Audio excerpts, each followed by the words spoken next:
الحمد للہ رب العالمین والصلاة والسلام علی رسولہ الکریم وعلی آلہ وصحبہ اجمعین ومن تبعہم بإحسان الی یوم الدین اما بعد۔ سورہ یونس کی ہم لوگ تفسیر پڑھ رہے ہیں۔ گزشتہ درس میں یا اب تک جو سورہ یونس کے دروس پڑھائے گئے ہیں یا دروس ہوئے ہیں،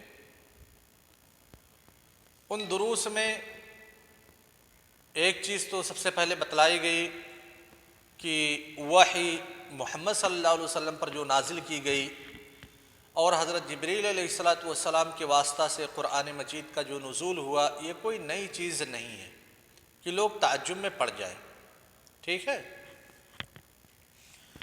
اس کے بعد بتلایا گیا کہ اللہ تبارک و تعالی نے تم کو پیدا کیا، آسمان و زمین کو پیدا کیا، سورج اور چاند کو بنایا، آسمان و زمین میں بہت ساری چیزوں کو رکھا، رات اور دن کی تبدیلی، یہ ساری چیزیں ایک انسان کو سوچنے پہ مجبور کرتی ہیں کہ ان کا کوئی خالق ہے، کوئی مالک ہے، کوئی رازق ہے، کوئی حاکم ہے، کوئی مدبر ہے، لہذا اس کو تسلیم کریں اور اس کی عبادت کریں، ٹھیک ہے شباب۔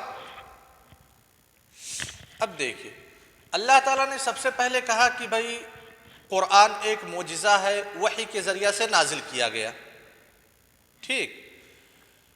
اب اس کے اوپر دلیلیں قائم کی اللہ تعالیٰ نے کہ کس نے وحی کے ذریعہ سے قرآن کو نازل کیا، کس نے وحی کو نازل کیا، دلیلیں قائم کی۔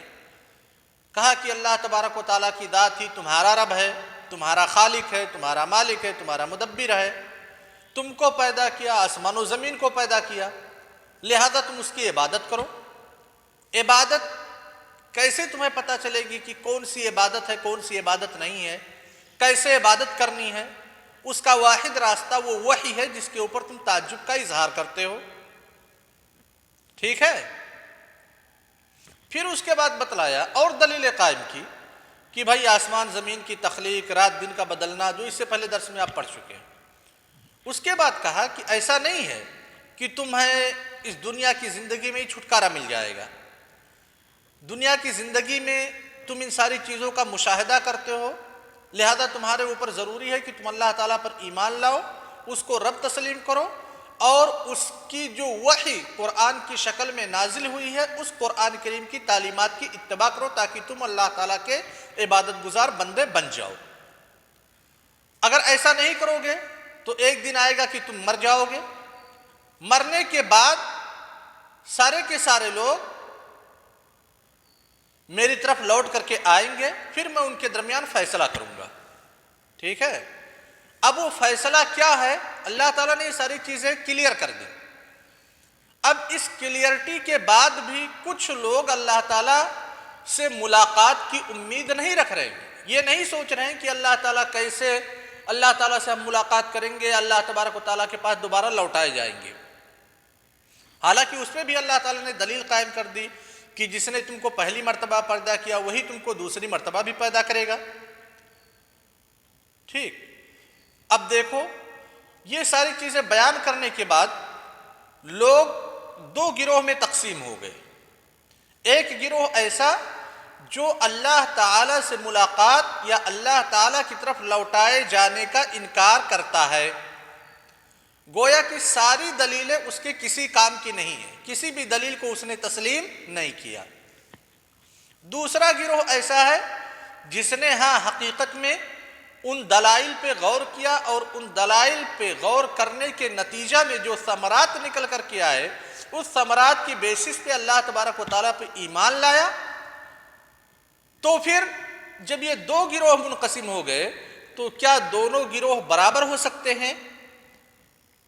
ہرگز نہیں۔ ایک گروہ کے لیے اللہ تعالیٰ نے کیا تیار کر کے رکھا ہے؟ جس گروہ نے اللہ تبارک و تعالیٰ کی ان آیات کا انکار کیا، ان نشانیوں کو جھٹلایا، ان ادلہ کو تسلیم نہیں کیا، اس کے لیے سزا کچھ دوسری ہے۔ اور جس گروہ نے تسلیم کیا، ان آیات کو تسلیم کیا، نشانیوں کو تسلیم کیا، ادلہ کو تسلیم کیا، تو ان کے لیے جزا اور انعام اللہ تبارک و تعالیٰ کے نزدیک کچھ دوسرا ہے۔ سمجھ گئے شباب؟ انہی دو گروہ کا تذکرہ آیت نمبر 7 سے آیت نمبر 10 میں موجود ہے. سمجھ گئے شباب؟ اللہ تبارک و تعالیٰ ارشاد فرماتے ہیں ان الذین لا یرجون لقاءنا ورضوا بالحیات الدنیا، جو لوگ اللہ تبارک و تعالیٰ سے لقاء کی امید نہیں کرتے کہ آخرت میں اللہ تبارک و تعالیٰ سے ان کی ملاقات ہوگی، حساب کتاب کے لیے، ان کے اعمال کے بدلہ کے لیے. کیوں؟ کیونکہ یہ لوگ بعث بعد الموت کا انکار کرتے ہیں. یہ کہتے ہیں مستحیل ہے کہ اللہ تبارک و تعالیٰ ہمیں دوسری مرتبہ زندہ کرے. تو جب ہم زندہ ہی نہیں کیے جائیں گے تو اللہ تعالیٰ سے ملاقات کیسے ہو سکتی ہے؟ ٹھیک ہے. وَرَضُوا بِالْحَيَاةِ الدُّنْيَا، اور دنیاوی زندگی کو ان لوگوں نے ترجیح دی. کس زندگی کے اوپر؟ آخرت کی زندگی کے اوپر.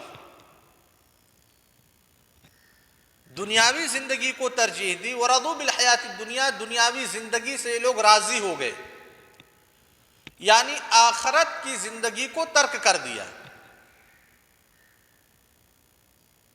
بات سمجھ میں آ رہی ہے شباب؟ اب یہاں پہ ایک پوائنٹ کی بات ہے آسن جمیل صاحب، کیا دنیاوی زندگی سے ہم راضی نہیں ہو سکتے ہیں؟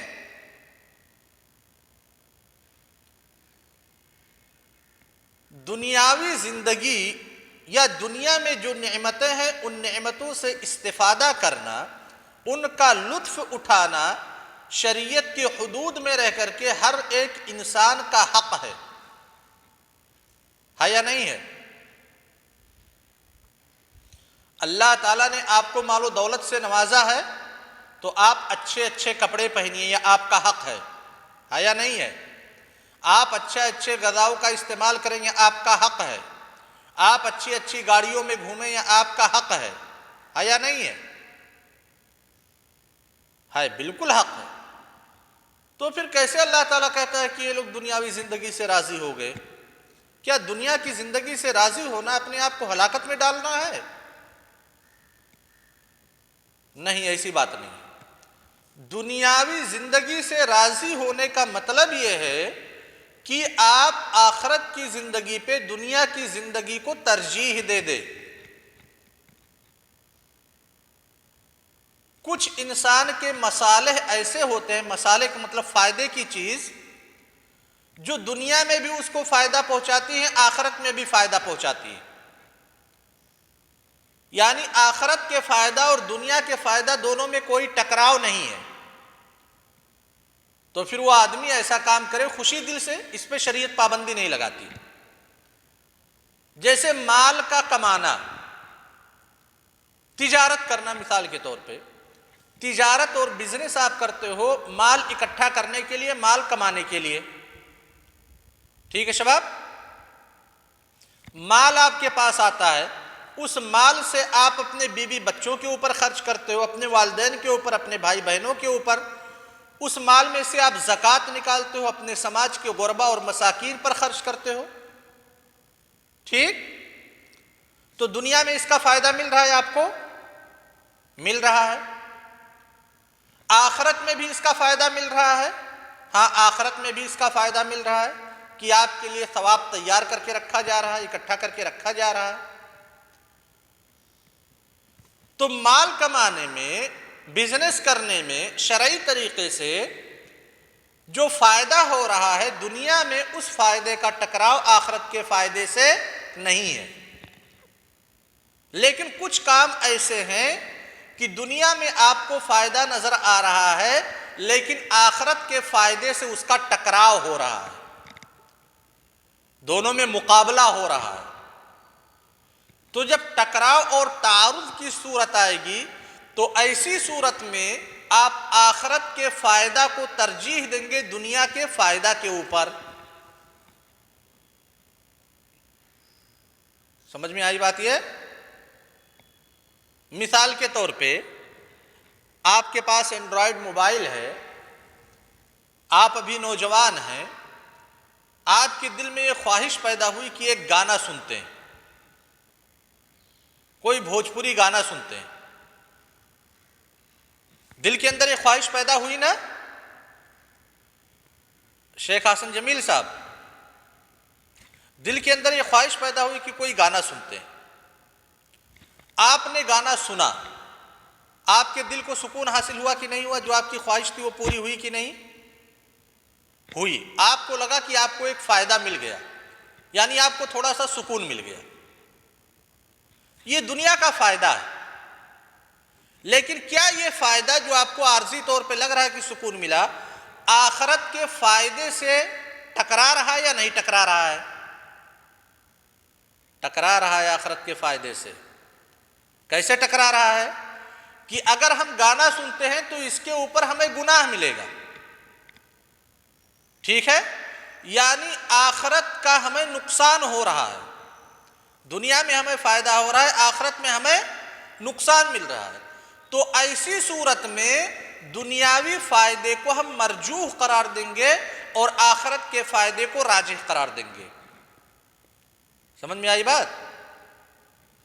تو ان اعمال میں جن اعمال کے کرنے سے دنیا میں ہمیں فائدہ مل رہا ہے لیکن یہ فائدہ آخرت کے فوائد سے متعارض ہے، ٹکراؤ پیدا ہو رہا ہے، تو ایسی صورت میں ہم دنیا کے فائدے کو مرجوح قرار دیں گے اور آخرت کے فائدے کو اپنائیں گے۔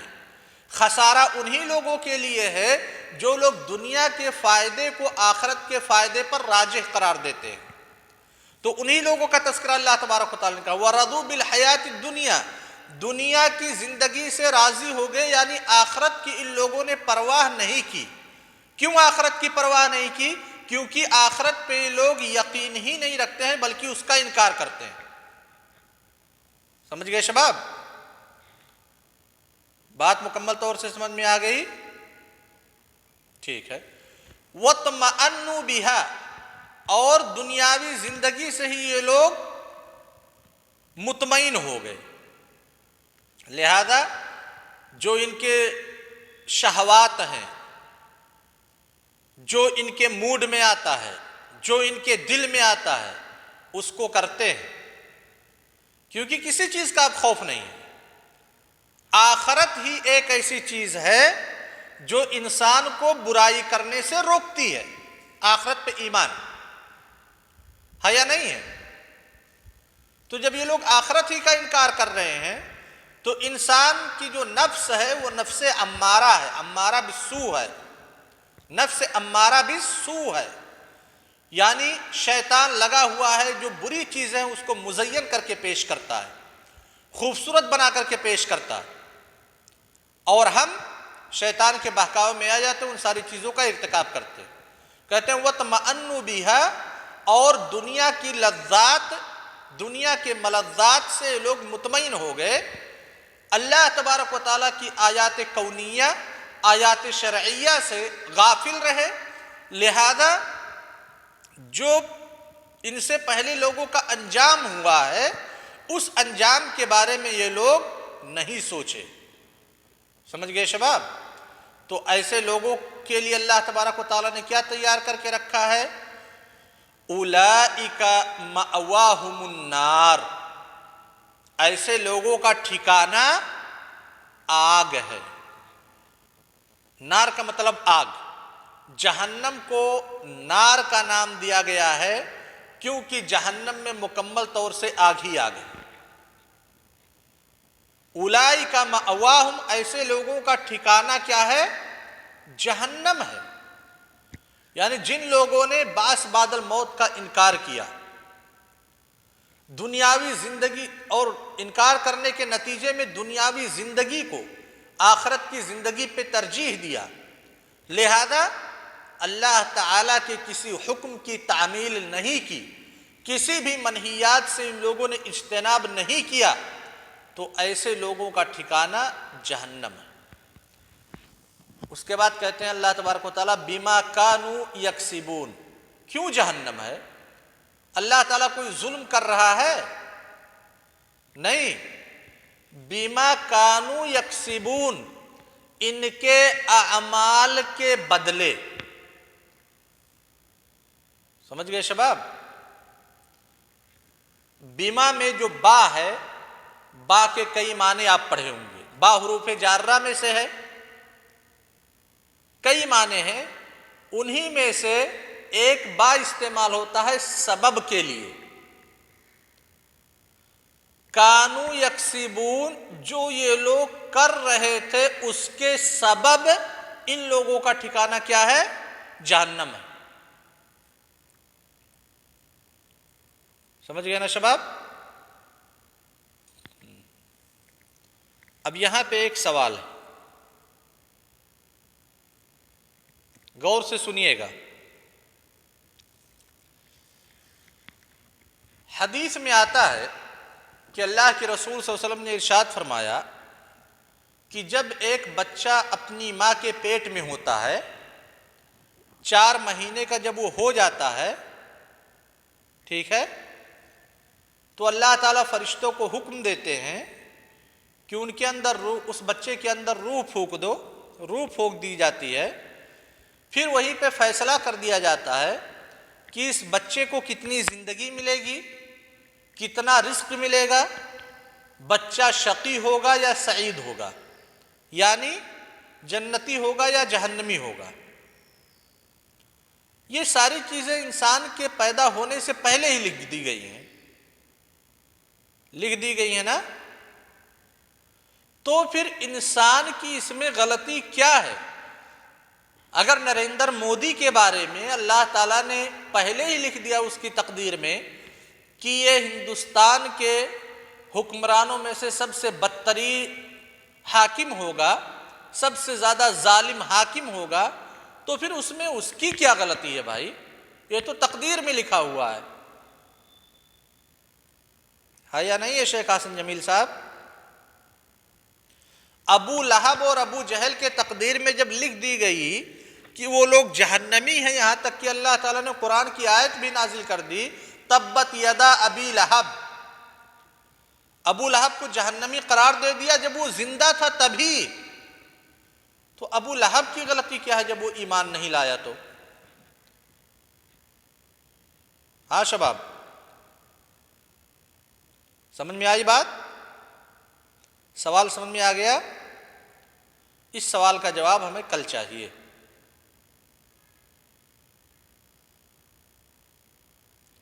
سوال کا جواب مطلب کہ جس کے بارے میں، جس کے تقدیر میں لکھ دیا گیا جنتی ہے وہ جنت میں جائے گا، جس کے تقدیر میں لکھ دیا گیا جہنمی وہ جہنم میں جائے گا، تو انسان کی اس میں غلطی کیا ہے؟ کیوں اللہ تعالیٰ جہنم میں کسی کو ڈال رہا ہے؟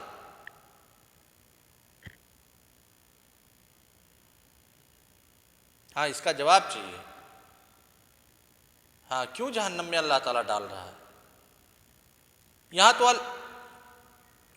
یہاں اللہ تعالیٰ کہہ رہا ہے بما کانوا یکسبون، اپنے اعمال کے بدلے وہ جہنم میں جائیں گے۔ بھائی اللہ تعالیٰ نے ہی تو وہ عمل لکھا ہے کہ بندہ یہ کام کرے گا، تو وہ کر رہا ہے، تو اس میں اس کی غلطی کیا ہے؟ کل اس کا جواب چاہیے۔ چلیے یہ ہو گئی ایک گروہ کی بات۔ دوسرے گروہ کے بارے میں کہتے ہیں ان الذین آمنوا، جو لوگ ایمان لائے، یعنی اللہ تعالیٰ سے ملاقات پر جن لوگوں کا یقین ہے، وعملوا الصالحات، اور اسی ملاقات پر یقین ہونے کے نتیجے میں ان لوگوں نے نیک کام کیے، یہدیہم ربہم بایمانہم، اللہ تبارک و تعالی یہدیہم ربہم، ان کا رب انہیں ہدایت دے گا، بایمانہم، ان کے ایمان کی وجہ سے، یعنی ایمان لانا ہدایت کا سبب ہے، ٹھیک؟ تجری من تحتہم الانہار، کس چیز کی طرف ہدایت دے گا، کس چیز کی طرف رہنمائی کرے گا؟ ایسے جنات نعیم کی طرف رہنمائی کرے گا جس جنات نعیم کے نیچے سے نہریں جاری ہوں گی۔ دعواہم فیہا، اس جنات نعیم میں ان مومنین بندوں کی دعا کیا ہوگی؟ سبحانکا، مقدس ہے تیری ذات، اللہم، اللہ تبارک و تعالیٰ تیری ذات مقدس ہے، وتحیتہم فیہا سلام، یعنی جنت میں لوگ صرف اللہ تبارک و تعالیٰ کی تقدیس بیان کریں گے، ٹھیک ہے؟ وتحیتہم فیہا سلام، ان کے لیے تحیہ کیا پیش کیا جائے گا؟ سلامتی کا.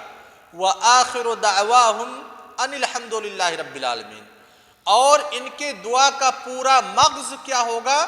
اللہ تبارک و تعالیٰ کی تعریف پر مشتمل ہوگا. وصلی اللہ علی نبینا محمد وعلی آلہ وصحبہ وسلم.